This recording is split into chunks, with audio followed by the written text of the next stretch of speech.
Phalke award നേടുന്ന ഏറ്റവും പ്രായം കുറഞ്ഞ ആളായിരിക്കും. ഏറ്റവും അർഹനായ വ്യക്തിക്ക് അത് കിട്ടിയെന്നുള്ളതാണ്. ഏറ്റവും തിളക്കമായിരുന്ന നിമിഷങ്ങളാണ് ലാലേട്ടൻ ഈ അവാർഡ് കിട്ടിയത്. രാം ഗോപാൽ വർമ്മ പറഞ്ഞതുപോലെ ഒരു ഹ്യൂമറൊന്നും പറയുന്നില്ല. KSRTC ലാഭത്തിൽ എന്ന് പറയുന്നത് നിലനിൽക്കണമെങ്കിൽ എന്നും നഷ്ടത്തിലും സർക്കാർ പൈസ കൊടുത്ത് കൊണ്ടുപോകാൻ പറ്റില്ല. അപ്പോൾ അതിനെ നഷ്ടം കുറച്ച് കൊണ്ടുവന്നു. ചില ട്രേഡ് യൂണിയനുകൾ അതിനിടയിൽ ഈ കാർഡ് പറ്റൂല, കാർഡ് കൊടുക്കുന്നതിന് ഞങ്ങൾക്ക് പൈസ തരണം എന്നൊക്കെ പറഞ്ഞ് ഓരോ ആവശ്യമില്ലാത്ത കാര്യങ്ങൾ. അതിനെന്താണ് കാർഡ് കൊടുക്കുന്ന ആളുകൾ അഡ്വാൻസ് ആയിട്ട് പൈസ കൊടുത്ത് കാർഡ് എടുക്കുന്നു. അത് നടക്കില്ല. കാരണം ഇത് തച്ച പിടിക്കാൻ തുടങ്ങിയാൽ അപ്പം തന്നെ അതിനൊക്കെ ഊതിക്കെടുത്താനായിട്ട് വിളക്ക് തെളിച്ചു വെച്ചു. ആ വിളക്കിനെ ഊതിക്കെടുത്താൻ കുറച്ച് ആശാന്മാർ നടപ്പുണ്ട്. അത് ഇവിടെ വില പോകില്ല. താങ്കൾ തന്നെ മുഖ്യമന്ത്രിയായിട്ട് വരണം എന്നുള്ള ഒരു ആഗ്രഹം കൂടെ ഞങ്ങൾക്ക് എല്ലാവർക്കും ആഗ്രഹം എനിക്കില്ല. കഴിവുള്ള ആളുകൾ വേറെ ഉണ്ട്. നമ്മൾ ഇങ്ങനെയൊക്കെ അങ്ങ് പോയാൽ മതി എന്ന് വിശ്വസിക്കുന്ന ആളാണ്. സ്മാർട്ട് ഫോൺ പർച്ചേസിന് ഓക്സിജൻ നൽകുന്ന ഉറപ്പ്. ഏറ്റവും കുറഞ്ഞ വില, വമ്പിച്ച collections, best finance, cash back and exchange ഓഫറുകൾ. സ്മാർട്ട് ഫോണിന് only oxygen. Oxygen, the smart phone expert. ഇപ്പോൾ എൻ്റെ കൂടെ നിൽക്കുന്നത് കേരളത്തിൻ്റെ ബഹുമാനനായ ഗതാഗത വകുപ്പ് മന്ത്രി ശ്രീ ഗണേഷ് കുമാർ സാറാണ്.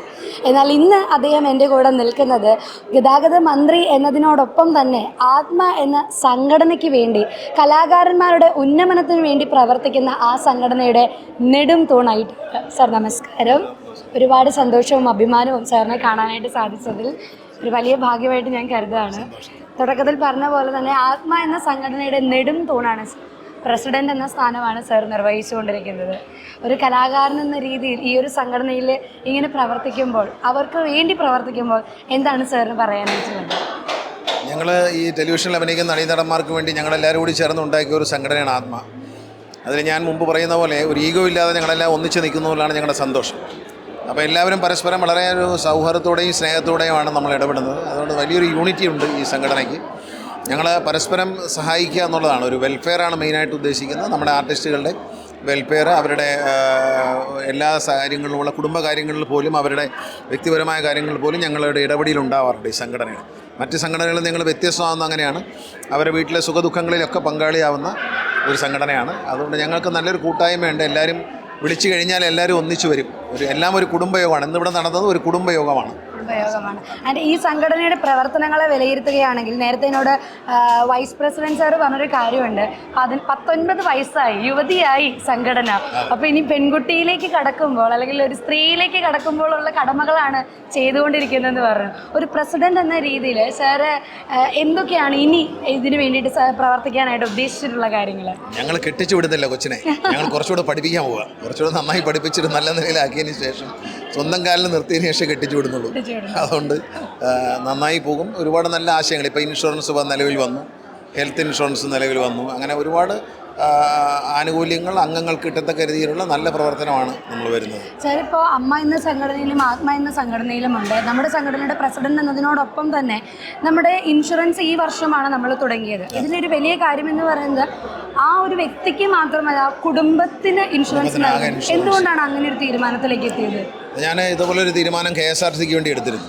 KSRTCയിൽ ഒരു ആൾ അപകടത്തിൽ മരിച്ചു കഴിഞ്ഞാൽ ഒരു ജീവനക്കാരനെ സംബന്ധിച്ച് 1 കോടി രൂപ അവരെ കുടുംബങ്ങൾ കിട്ടും. പിന്നെ ആ കുടുംബത്തിന് ആവശ്യമുള്ള മെഡിക്കൽ 30 lakhs വരെയുള്ള ചികിത്സ ഫ്രീ ആയിട്ട് കിട്ടുന്നതിനുള്ള സംവിധാനമെല്ലാം നമ്മൾ അവിടെ ചെയ്തു. അപ്പോൾ അത് ചെയ്തപ്പോഴാണ് ഇത്തരത്തിലൊരു ആശയം ഇവിടെയും വേണം എന്ന് തോന്നിയത്. ഇതിൻ്റെ പ്രീമിയമൊക്കെ നമ്മൾ അടയ്ക്കുകയാണ്. അതിൻ്റെ പ്രീമിയം വേറെ സ്റ്റേറ്റ് ബാങ്ക് ഓഫ് ഇന്ത്യ അടച്ചിട്ടാണ് ചെയ്യുന്നത്. KSRTCക്ക് പൈസ മുടക്കൊന്നുമില്ല. KSRTC അല്ലാതെ ചെയ്യുന്നതാണ്. അപ്പോൾ അത് അന്നപ്പോഴാണ് എനിക്ക് അങ്ങനെ ഒരു ആശയം തോന്നുകയും, അപ്പോൾ ഞങ്ങളിങ്ങനെ വളരെ സീരിയസ് ആയിട്ട് ആലോചിച്ചപ്പോൾ ഇത്തരത്തിലൊരു ഇൻഷുറൻസ് വരട്ടെ എന്ന് ഞങ്ങൾ ആലോചിക്കുന്നു. ഇതുപോലെയുള്ള ഇനിയും ഇതുപോലെയുള്ള പ്രധാനപ്പെട്ട പദ്ധതികൾക്ക് വേണ്ടി ഞങ്ങൾക്ക് വെയിറ്റ് ചെയ്തിരിക്കാമോ? തീർച്ചയായിട്ടും. നമ്മളെപ്പോഴും ഇങ്ങനെ ആലോചിച്ചുകൊണ്ടിരിക്കുന്ന പുതിയ പദ്ധതികൾക്ക് വേണ്ടിയിട്ടാണ്. പുതിയ നല്ല ആശയങ്ങൾ, പുതിയ എന്തൊക്കെ നല്ലത് ചെയ്യാമെന്നാണ് എപ്പോഴും ജീവിതത്തിൽ നമ്മളെല്ലാവരും ആലോചിക്കേണ്ടത്. അടുത്തതായി നമുക്ക് വേണ്ടി മാത്രമല്ല, ഈ സൊസൈറ്റിക്ക് വേണ്ടി നമ്മളെപ്പോഴും നമ്മളെപ്പറ്റി ആലോചിക്കാറുണ്ട്. നമ്മളെന്താണ് നമ്മുടെ ഫ്യൂച്ചർ, നമുക്ക് അടുത്ത സ്റ്റെപ്പിൽ നമ്മളെ ഉയർച്ച എങ്ങനെയാണെന്നൊക്കെ എല്ലാവരും ചിന്തിക്കാറുണ്ട്. അത് സ്വാഭാവികമാണ്. പക്ഷേ നമ്മുടെ സൊസൈറ്റിക്ക്, നമ്മുടെ കൂടെയുള്ള സഹജീവികൾക്ക് നമ്മൾക്ക് ഇനി എന്ത് ചെയ്യാൻ കഴിയും എന്നാണ് ചിന്തിക്കേണ്ടതെന്നാണ് ഞാൻ വിശ്വസിക്കുന്നത്. അപ്പോൾ അതുകൊണ്ട് അത്തരത്തിൽ ഞങ്ങളിങ്ങനെ ചിന്തിച്ചുകൊണ്ടിരിക്കും. പ്രവർത്തനങ്ങൾ ഇനിയും ചിന്തിച്ചുകൊണ്ടിരിക്കും. അങ്ങനെ ഒരു ചിന്തയുടെ ഒരു വലിയ ഭാഗമാണ് നമ്മുടെ KSRTC ലാഭത്തിൽ എന്ന് പറയുന്നത്. ഞങ്ങൾക്ക് വിശ്വസിക്കാൻ, കാരണം പണ്ട് തൊട്ടേ നമ്മൾ കേട്ടിട്ടുള്ളതിൽ നിന്നും ഒരു വലിയ വ്യത്യാസമാണ് KSRTCയിലേക്ക് സാറിനെ കൊണ്ടുവരാൻ സാധിച്ചിട്ടുള്ളത്. അതിനെക്കുറിച്ച് സാറിന് എന്താണ് പറയാനായിട്ടുള്ളത്? KSRTCയിൽ ഉണ്ടായിരുന്ന മിസ്റ്റേക്കുകൾ എന്താണെന്ന് കണ്ടുപിടിച്ച് കറക്റ്റ് മാത്രമേ ഞാൻ ചെയ്തുള്ളൂ. അത് ടൈം ബൗണ്ടഡ് ആയിട്ട് ചെയ്തു.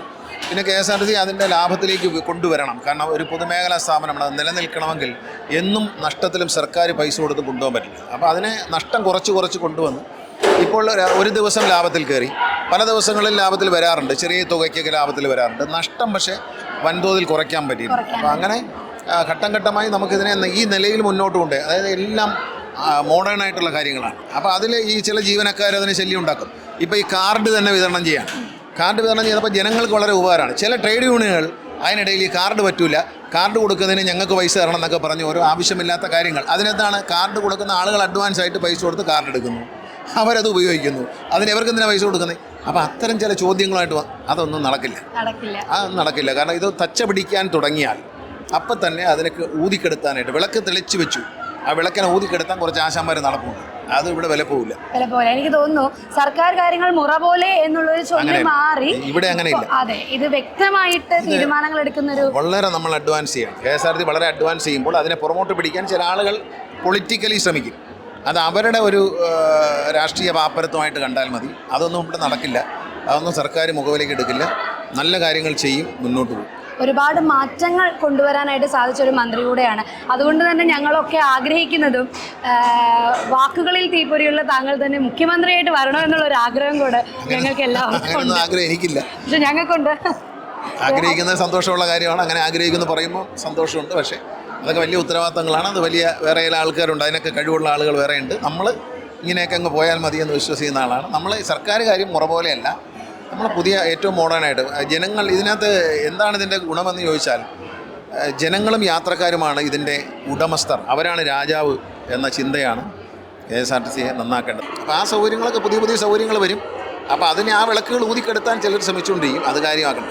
അത് ഞങ്ങൾ ഒരിക്കലും കാര്യമാക്കുന്നില്ല. കാരണം തീരുമാനിക്കുന്ന കാര്യങ്ങളെല്ലാം നടപ്പിലാക്കാൻ കഴിവുള്ള ഒരു മന്ത്രി എന്ന നിലയിൽ ഞങ്ങൾക്ക് എല്ലാവർക്കും ഭയങ്കര ആരാധന തോന്നിയിട്ടുള്ള ഒരു വ്യക്തി കൂടെയാണ് സാർ. അപ്പോൾ അതുകൊണ്ട് സ്നേഹമുണ്ട് സിസ്റ്ററെ. അതെന്തിനാ അത് നടപ്പിലാക്കുക മാത്രമല്ല, അതുകൊണ്ട് ആർക്കും ഒരു ദോഷം ഉണ്ടായില്ല. ഞാൻ കൊണ്ടുവന്ന ഒരു പരിഷ്കാരവും ജനങ്ങൾക്ക് ദോഷം ഉണ്ടായില്ല. അതിലാണ് എന്നെ സന്തോഷിപ്പിക്കുന്നത്.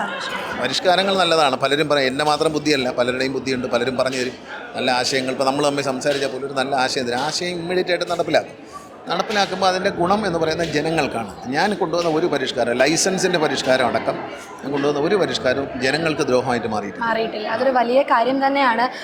ജനങ്ങൾക്ക് വേണ്ടിയും സഹപ്രവർത്തകർക്ക് വേണ്ടിയും എല്ലാം ഒരുപാട് പ്രവർത്തിക്കുന്ന താങ്കളോട്, താങ്കളുടെ സഹപ്രവർത്തകനായിട്ടുള്ള താങ്കളുടെ പ്രിയപ്പെട്ട നമ്മുടെ എല്ലാവരുടെയും പ്രിയപ്പെട്ട ലാലേട്ടന് ഫാൽക്കെ പുരസ്കാരം ലഭിക്കുകയുണ്ടായി ദാദാ സാഹിബിൻ്റെ. അപ്പം അതിനെക്കുറിച്ച് എന്താണ് സാർ പറയുന്നത്? ഏറ്റവും അർഹനായ വ്യക്തിക്ക് അത് കിട്ടിയെന്നുള്ളതാണ്. ഒരു അവാർഡിന് തിളക്കമേറുന്നത് അത് ആർക്ക് കൊടുക്കുന്നു എന്നുള്ളതനുസരിച്ചാണ്. അനർഹരായ ആൾക്കാർക്ക് ഒരു അവാർഡ് കൊടുത്താൽ ആ അവാർഡിൻ്റെ തിളക്കം നഷ്ടപ്പെടും. ദാദാ ഫാൽക്കെ അവാർഡിൻ്റെ ഏറ്റവും തിളക്കമായിരുന്ന നിമിഷങ്ങളാണ് ലാലേട്ടൻ ഈ അവാർഡ് കിട്ടിയത്. അദ്ദേഹം അതിന് സർവ്വതാ യോഗ്യനാണ്. കാരണം ഇത്രയും ഞാൻ മുമ്പും പറഞ്ഞു, ഒരുപക്ഷേ ഫാൽക്കെ അവാർഡ് നേടുന്ന ഏറ്റവും പ്രായം കുറഞ്ഞ ആളായിരിക്കും. അത് ഒരു ഭാഗ്യമാണ്, മലയാളിയുടെ ഭാഗ്യമാണ്. നമ്മൾ ഈ രാംഗോപാൽ വർമ്മ പറഞ്ഞതുപോലെ ഒരു ഹ്യൂമറൊന്നും പറയുന്നില്ല, പക്ഷേ അവാർഡിന് തിളക്കം കൂടും അദ്ദേഹത്തെ പോലുള്ള ആൾ കിട്ടും. അതെ, അത് മാത്രമല്ല, ഇപ്പം സാറിൻ്റെ സിനിമകളിലാണെങ്കിലും സാർ ചെയ്തു വെച്ചിട്ടുള്ള കഥാപാത്രങ്ങൾ ഞങ്ങൾക്കൊക്കെ എപ്പോഴും ചിത്രതാഴിലെ കഥാപാത്രങ്ങളൊന്നും മനസ്സിൽ നിന്ന് മായാത്ത കഥാപാത്രങ്ങൾ, ഒരുപാട് നല്ല നല്ല കഥാപാത്രങ്ങൾ. അപ്പം ഒരു മന്ത്രി എന്ന നിലയിൽ തീരുമാനങ്ങൾ എടുക്കാനാണോ, ഒരു നടൻ എന്ന നിലയിൽ സിനിമയിലെ കഥാപാത്രങ്ങളെ തിരഞ്ഞെടുക്കാനാണോ കൂടുതൽ ബുദ്ധിമുട്ടെന്ന് ചോദിച്ചാൽ എന്തായിരിക്കും സാറിൻ്റെ മറുപടി? ജീവിതത്തിൽ ഏറ്റവും കൂടുതൽ ആഗ്രഹിച്ചത് ഒരു അറിയപ്പെടുന്ന, എല്ലാവരും സ്നേഹിക്കുന്ന ഒരു നല്ല നടനാവണം. രാഷ്ട്രീയക്കാരൻ എന്നുള്ളത് എൻ്റെ സ്വപ്നത്തിലുണ്ടായിരുന്ന കാര്യമല്ല. നല്ലൊരു നടനായി എല്ലാവരും സ്നേഹിക്കുന്ന ഒരാളായിട്ട് ജീവിക്കണമെന്നാണ് ഞാൻ ആഗ്രഹിച്ചത്. ഇപ്പോഴും ഞാൻ അഭിനയിക്കുന്നുണ്ട്. ഞാനിപ്പം ദൃശ്യം 3 അഭിനയിക്കുന്നുണ്ട്. അപ്പോൾ എന്തായാലും ഇതുപോലെ നല്ല നല്ല തീരുമാനങ്ങൾ എടുത്ത് ജനങ്ങൾക്ക് വേണ്ടി പ്രവർത്തിക്കുന്ന നല്ലൊരു മന്ത്രി ഞങ്ങളുടെ കൂടെ ഇന്നും ഉണ്ടാവട്ടെ. സാർ ആഗ്രഹിച്ച പോലെ നല്ല നല്ല കഥാപാത്രങ്ങളിലൂടെ ഞങ്ങൾ ജീവിക്കാനായിട്ട് സാധിക്കട്ടെ.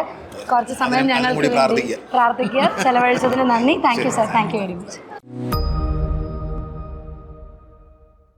വമ്പിച്ച collections, best finance, cash back and exchange ഓഫറുകൾ. സ്മാർട്ട് ഫോണിന് only oxygen. Oxygen, the smartphone expert.